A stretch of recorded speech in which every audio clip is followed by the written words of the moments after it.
Hello, everyone. Welcome back to another episode of the Inside the Blue podcast. So, we have a good amount to talk about in this episode. The Dodgers took a series loss to the Guardians, and it wasn't pretty. In terms of offense, it was pretty ugly. We're going to get into that in this episode. But before we start, I just want to acknowledge the fact that the Lakers are going to the playoffs. So the Lakers are officially in the playoffs. The Kings are also in a playoff spot for the time being. I don't know if they're going to hold it or not, but as of right now, the Kings are currently in the playoffs.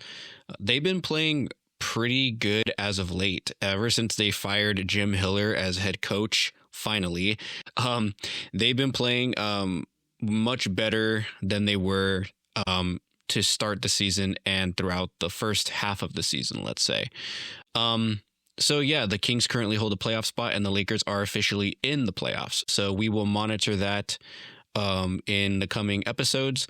But let's focus now on the Guardians series that we just witnessed from the Dodgers. So I'm going to start with game one, obviously. So game one, the Dodgers lost 4-2. And the starting pitcher of note that game was Roki Sasaki. So like I stated before, the Dodgers are going to, of course, have Roki Sasaki in the starting rotation. And honestly, he did pretty well to start his season. He went 4 innings, giving up only 1 run on 4 hits with 2 walks, and he struck out 4. He did take the loss, but not entirely his fault. But yeah, Roki Sasaki had a pretty good start to his season. And it's like I was saying before in the last episode. You can be one guy in spring training and be a completely different guy in the regular season. And Roki Sasaki had a very tough spring, an ugly spring.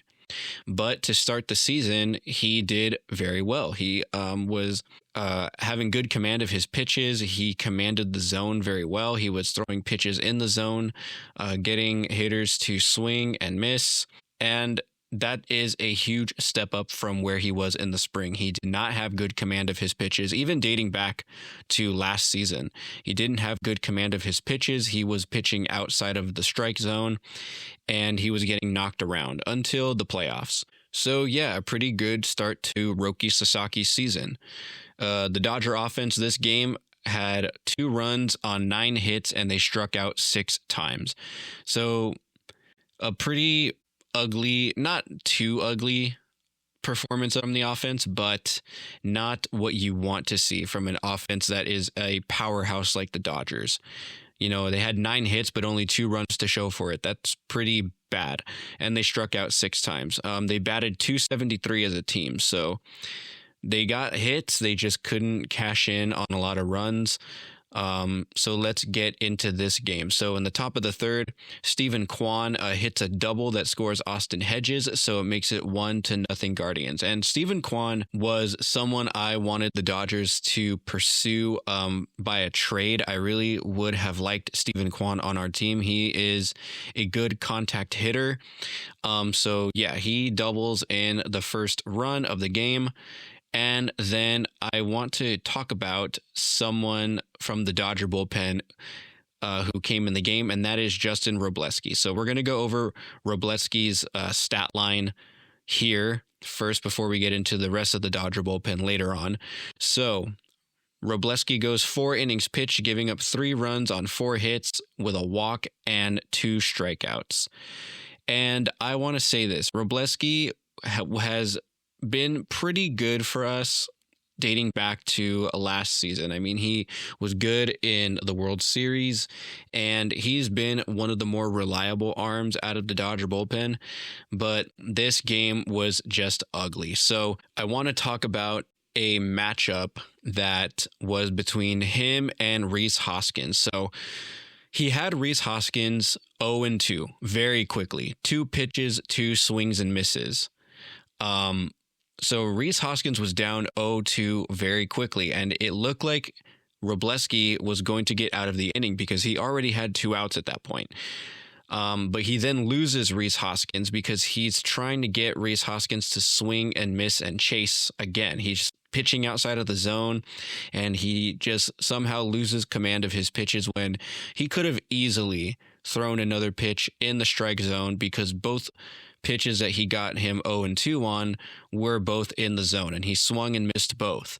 So Robleski could have been out of the inning had he just pitched another pitch in the strike zone, but he lost command and he walked Rhys Hoskins, which scores Austin Hedges because the bases were loaded at this point. So it is now 2-0 Guardians. Then Daniel Schneemann comes up and doubles, and that scores 2 more runs, so that makes it 4-0. So Robleski was nearly out of an inning, but he lost command and walked in a run, and that just went all downhill from there for the Dodgers. So it's 4-0, and then the bottom of the 9th comes around where Mookie Betts hits a double to score Kyle Tucker, which makes it 4-1, and then Mookie Betts then takes third on a wild pitch, where Freddie Freeman proceeds to ground out, which scores Mookie Betts to make it 4-2, and that does it for the Dodgers in terms of scoring. They lose 4-2. So in the 7th inning is really where it all went downhill. Everything just went wrong. And it goes back to that Robleski walk to Rhys Hoskins. So that was Justin Robleski's performance. Let's talk about the rest of the Dodger bullpen. So we saw only one other bullpen arm come out, and that was Tanner Scott, who went 1 inning, giving up a hit, no runs or walks, and he struck out 2. So Tanner Scott, again, has been pretty reliable, one of the more reliable arms out of the Dodger bullpen. In fact, the Dodger bullpen as a whole has been pretty good to start the season. So that was game 1. They lose. Let's move on to game 2 now.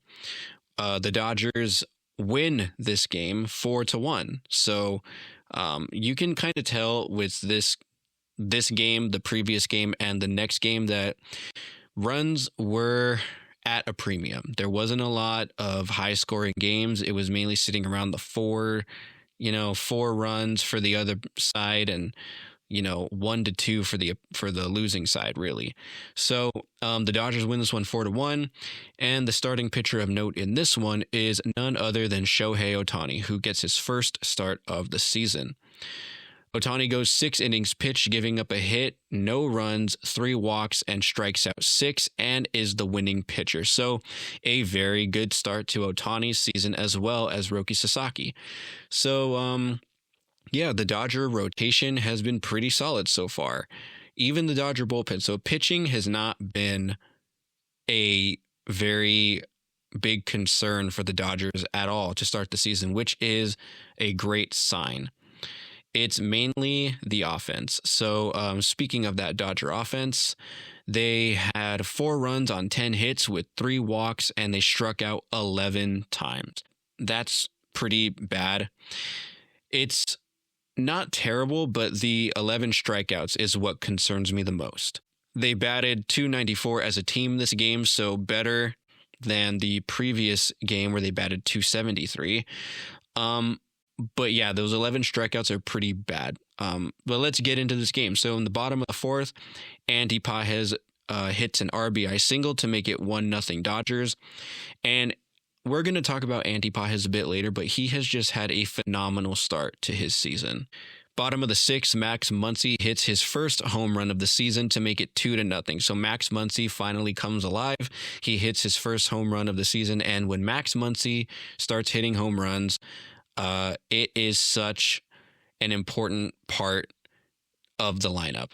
When Max Muncy is on a hot streak, the Dodgers tend to win more ball games because he is just crushing baseballs, and that's what you love to see out of Max Muncy. The bottom of the 8th, Teoscar Hernandez hits an RBI single to make it 3-0, and Andy Pages again also hits an RBI single to make it 4-0. So the Dodgers are about to shut out the Guardians, but then Brian Rocchio comes in to spoil the fun with an RBI single, so that makes it 4-1, which is what the final score was in the end of the game. So the Guardians didn't get shut out, but the Dodgers still won, which is something that you love to see. So let's go over the Dodger bullpen this game. Alex Vesia came in for an inning, giving up no runs or hits or walks, and struck out one. Jack Dreyer came in for an inning, giving up no runs or hits with a walk and a strikeout. And then Edwin Diaz came in for some reason. I'm not exactly sure why Dave Roberts decided to bring him in a non-save situation, but he comes in and he gives up his first run of the season. He comes in the ninth, giving up a run, a hit, a walk, and strikes out one. So that Brian Rocchio RBI single was charged to Edwin Diaz, obviously, and yeah, he gave up his first run of the season, but he's been pretty solid overall, as well as the rest of the Dodger bullpen. Again, not sure what Edwin Diaz was doing in the game in a non-save situation, but there you go. So that was game 2. So now we move on to game 3, the final game of the series, where the Dodgers proceed to lose 4-1. So again, they won 4-1 the previous game and then ended up losing by the same score, just flipped 4-1. So, yeah, the pitcher of note in this one is Yoshinobu Yamamoto. So Yamamoto gets his second start of the season. He goes 6 innings, giving up 2 runs on 4 hits with a walk and 2 strikeouts. You would expect more strikeouts out of Yoshinobu Yamamoto. I was expecting at least 5 to 6 strikeouts for Yamamoto, but that didn't happen this game. He just couldn't strike anybody out. He wasn't getting a lot of swings and misses on his stuff. They were putting the ball in play a lot. The Guardians were actually, not knocking him around, but getting a good amount of hits. They got 4 hits off of Yamamoto, and that's pretty hard to do considering Yamamoto strikes out a lot of people. He also gets the loss this game. So again, not too terrible on the pitching side, but the Dodger offense, this I think was probably their worst game of the season so far. We're only 6 games into the season, and this one was by far the worst they've had offensively. They get 1 run on 5 hits with 3 walks, and they strike out 12 times. They batted 172 as a team. So really, really ugly performance from the offense. 1 run on 5 hits, striking out 12 times is just awful. It's pretty bad. That's not a performance you want to see from a lineup that has Kyle Tucker, Shohei Ohtani, Mookie Betts, Freddie Freeman, etc., etc. Yeah, the offense that game really just went cold. They've been cold for what seems like this entire series. And they really need to step it up offensively. I don't know what's going on in their heads mentally, or maybe it's just them trying to get reaccustomed to the major leagues. But compared to what we saw in the Arizona series, their bats were awake. Their bats were hot. Their bats were alive. In this series, they went flat out cold. So that's not something you want to see from this offense. But let's get into this game. So in the top of the third, Will Smith commits a throwing error, which allows Daniel Schneemann to score, which makes it 1-0 Guardians. So a throwing error on Will Smith. Will Smith is a very, very good catcher. He just made a bad throw to third base that went into the outfield. So yeah, that's how the Guardians get their first run. And then Gabriel Arias proceeds to hit a home run to make it 2-0. So now the Guardians are up 2-0, and then both offenses go quiet until the 8th inning. So top of the 8th, Jose Ramirez hits a 2-run home run to make it 4-0 Guardians. And that is a very dangerous hitter. Once Jose Ramirez comes up in the box, he is a very dangerous hitter, and you have to pitch him very carefully because he can do some real damage to you, and that's exactly what he did against the Dodgers. And then Freddie Freeman in the bottom of the 9th does his best Chris Paul impression and hits a home run to make it 4-1 Dodgers. So yeah, they lose by a score of 4-1. That is all the scoring that the Dodgers had that game, and they lose the series to the Guardians 2-3. taking only one game. So yeah, that was the series versus the Guardians. Let's talk about the Dodger bullpen in Game 3. Will Klein comes in for an inning and 2/3 where he gives up a hit, a run, 2 walks, and strikes out 1. Tanner Scott comes in for a third of an inning, giving up a hit, a run, and a strikeout. So Tanner Scott gave up his first home run of the season. He looked a little bit like the old Tanner Scott, like the Tanner Scott from last season, but let's just hope that it doesn't get worse from here, because so far, up to this point, Tanner Scott has been incredible to start his season. And then Blake Treinen comes in for an inning to issue no runs or hits or walks and strikes out 1. So again, the Dodger bullpen, not too bad, even though they did give up a few runs. Still, compared to last season, a very, very good start for them. So yeah, that was the Dodger bullpen that game. The Dodgers lose the series to the Guardians. So some key takeaways from this series. The Dodger bats were absolutely ice cold. Again, I don't know what's going on, but their bats need to wake up. They need to heat up again. These offensive performances that we saw in this series just cannot happen in the next series against the Nationals and going forward. And let's talk about that Dodger offense for a moment, because a lot of the key batters that are in the lineup, a lot of the heavy hitters are just not having good starts to their season at all. I mean, Ohtani is batting just 167 with no homers or RBIs, and his on-base plus slugging is .590. That's pretty bad. He is only 3 for his last 18. Kyle Tucker as well. He is batting only 174 on the season with no home runs, but he does have 2 RBIs, but his OPS is .457, and he's 4 for his last 23.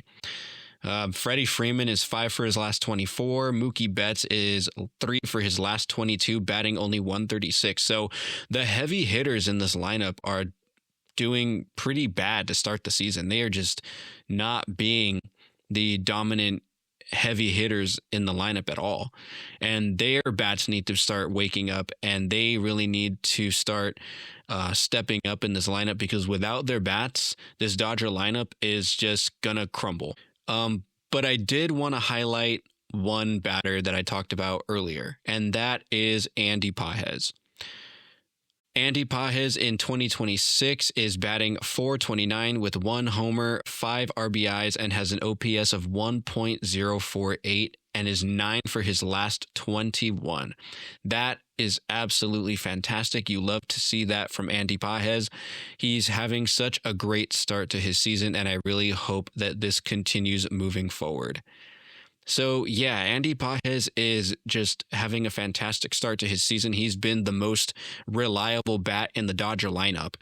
And you can pretty much guarantee that anytime he's come up to bat so far, that he's going to get a hit. And that's absolutely fantastic. He is one person who had a really big play in the World Series, which we all know as the famous catch out in center field where he ran over Kike Hernandez. So yeah, it's really good to see him finally start to succeed offensively, because last season he just was pretty bad. So I hope that this hot streak continues and that he continues to be a key piece in the Dodger lineup. So looking ahead to the Nationals series this weekend, it starts tomorrow, April the 3rd. The Dodger bats need to wake up.